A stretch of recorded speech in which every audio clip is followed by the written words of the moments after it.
எந்த மொராலிட்டியும் இல்லாமல் எந்த ஒழுக்க வரம்புக்கும் உட்படாமல் ஒரு அரசியல் கட்சியாக பாஜக மாறிவிட்டது. நம்ம போகிறது தான் விசா வாங்கணும், ஆனால் அவங்க ஏற்றுமதி செய்கிற கனிம வளம் இருக்குல்ல, அதுக்கெல்லாம் எந்த விசாவும் இல்லாமல் போயிருக்கு. கப்பலாக அந்நிய நாடுகளுக்கு படையெடுத்திருக்கிறது. ஏபி முருகானந்தம்னு ஒரு வேட்பாளர் திருப்பூரில் நிற்கிறாரு. அவர் யார்?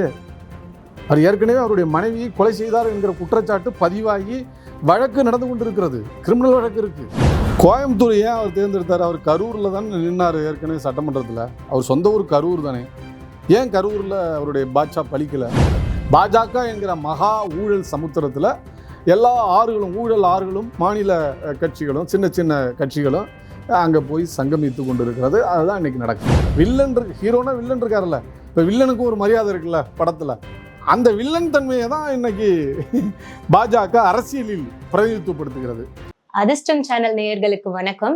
ஸோ தொடர்ந்து நம்ம சேனலுக்கு நீங்க நிறைய லவ் அண்ட் சப்போர்ட் கொடுத்துட்டு இருக்கீங்க. ஆனா 80% கிட்ட சப்ஸ்கிரைப் பண்ணாமலே நீங்க பார்த்துட்டு இருக்கீங்க. இன்னும் நீங்க சப்ஸ்கிரைப் பண்ணிட்டு நம்ம சேனலை பார்த்தீங்க அப்படின்னா எங்களுக்கு இன்னும் மோட்டிவேட்டிங்கா இருக்கும். அதிர்ஷ்டம் நேயர்களுக்கு என்னுடைய அன்பான வணக்கங்கள்.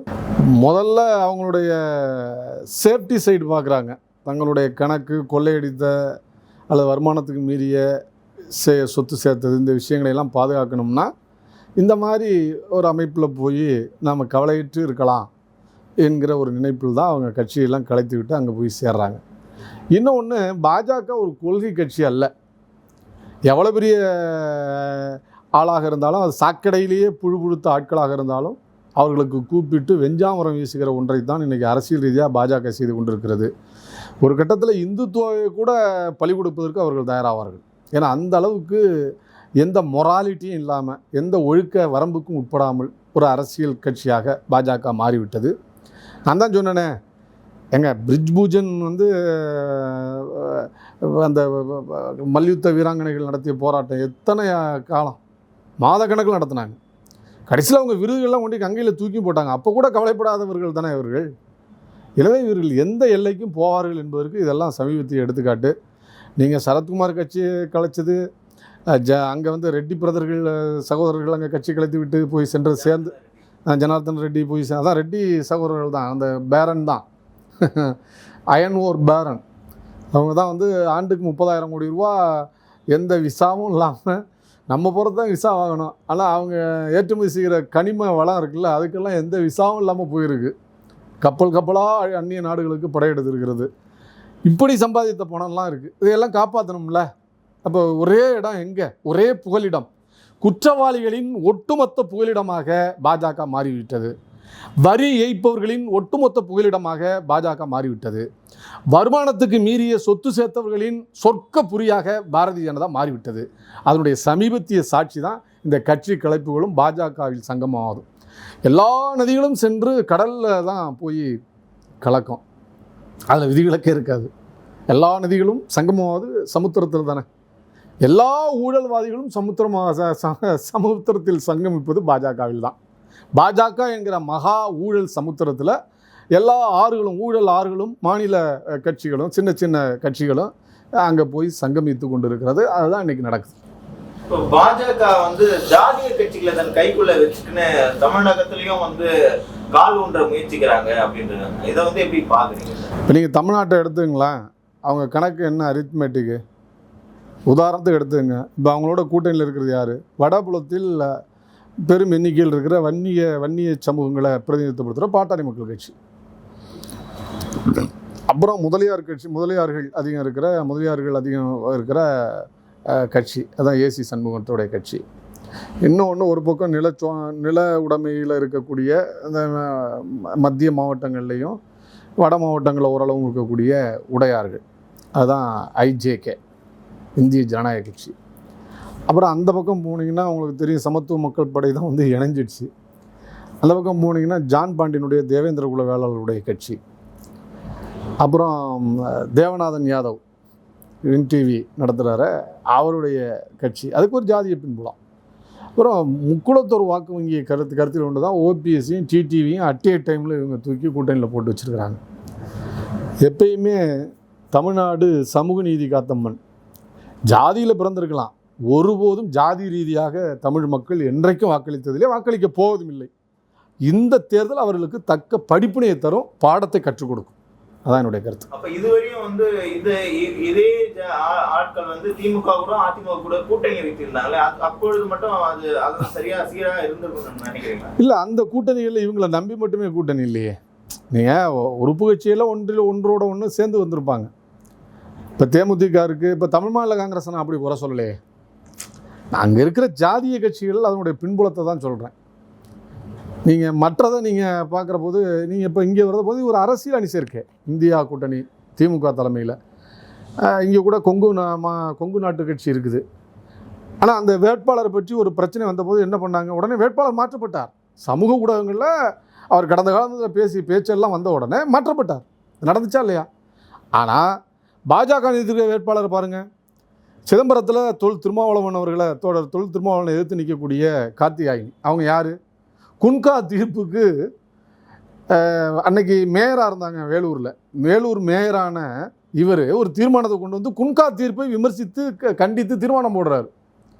உலக சரித்திரத்திலேயே ஒரு உள்ளாட்சி நிர்வாகம் தீர்ப்புக்கு எதிராக ஒரு கண்டன தீர்மானம் போட்டதுங்கிறது இந்த அம்மா காலத்தில் தான் அது நடந்துச்சு.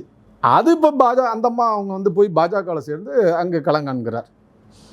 இந்த பக்கம் பாருங்கள், பாலகணபதியா திருவள்ளூரில் தொகுதியில் நிற்கிறவர், சசிகலா புஷ்பாவோடு ஒரு பொது அரங்கில் அவர் நடந்துக்கிட்ட முறை, ஒரு பெண்ணுக்கு எதிரான முறையை பார்த்தீங்களா?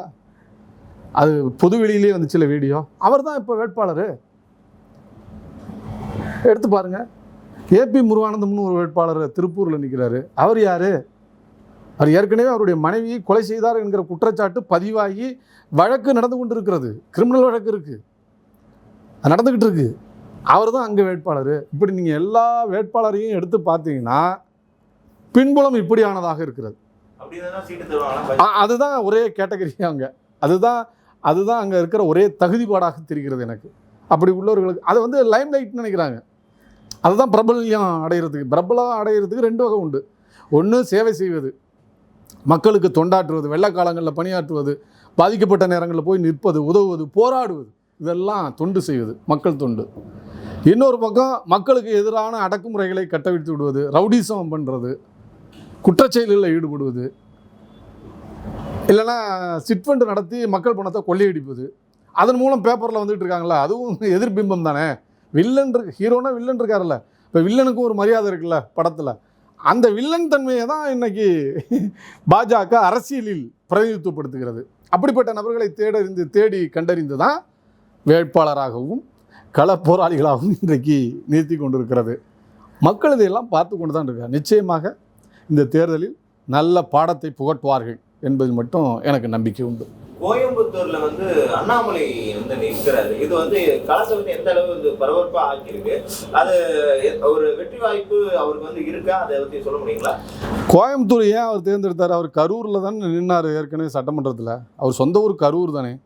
ஏன் கரூரில் அவருடைய பாட்சா பலிக்கலை? ஏன்னா கரூரில் நோட்டாவுக்கு கீழே போயிடுவார்.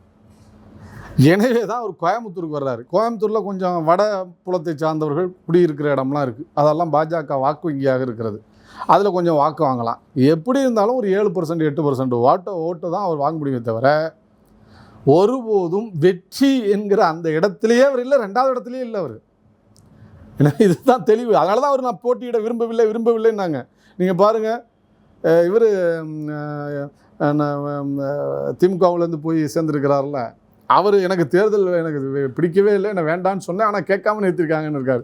எனக்கு உடல்நிலை சரியில்லை, எனவே நான் தேர்தலிருந்து விலகி இருக்க விரும்பினேன், ஆனால் கட்சி என்னை பணித்து விட்டது என்று கேபி ராமலிங்கம் இப்போ நாமக்கல்லில் களங்காண்கிறார். அப்புறம் பார்த்தீங்கன்னா நம்ம ராம சீனிவாசன் வந்து விருதுநகரில் நிற்கிறதுக்கு தான் ஆசைப்பட்டார். அவருக்கு விருதுநகருக்கு பதிலாக மதுரை கொடுக்கப்பட்டிருக்கிறது. விருதுநகர் ராதிகா சரத்குமாருக்கு ஒதுக்கப்பட்டிருக்கிறது. நீங்கள் இப்படி பார்த்தீங்கன்னா இந்த ஷஃபிள் பண்ணியிருக்காங்க எல்லாத்தையுமே. ஏற்கனவே மாநிலங்களவை எம்பியாக இருக்கிற முருகன், மத்திய அமைச்சராக இருக்கிற முருகனுக்கு நீலகிரியில் கொண்டு போய் விட்டுருக்கீங்க. அப்புறம் ஏன் அங்கே எம்பி ஆக்குனீங்க? ஏன்னா இது வெற்றி பெற முடியாதுன்னு நீங்கள் நிச்சயமாக நம்புறீங்க. அதனால தான் அங்கே எம்பி ஆக்கிட்டு அவரை நிறுத்துறீங்க. பாண்டிச்சேரியில் நமச்சிவாயம் அவர் அமைச்சராக இருக்கிறார், மாநில அமைச்சராக, அவரை கொண்டு போய் நிறுத்துறீங்க.